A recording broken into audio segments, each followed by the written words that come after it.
We obtained some private documents that have been circulating among U.S. officials that really underscore a lack of a clear path forward in Gaza.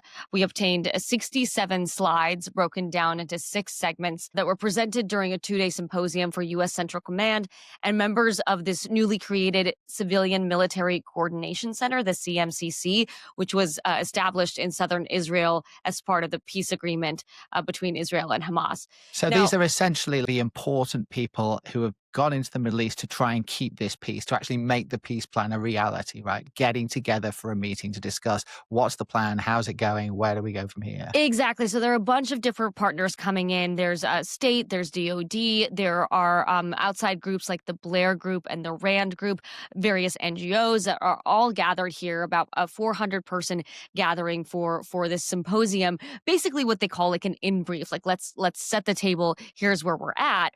And what we saw in these documents indicates that some administration officials are deeply concerned that the peace deal between Israel and Hamas could break down because of the challenges of many of the core provisions of this peace deal. It paints a pretty vivid picture of the hurdles that the administration and its allies in the region face in creating this lasting peace.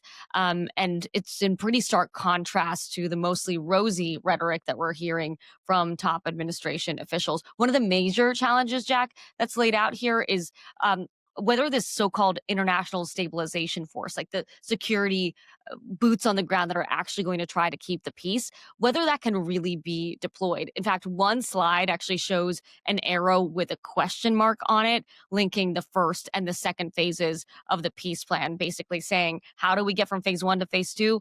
That's a big question mark.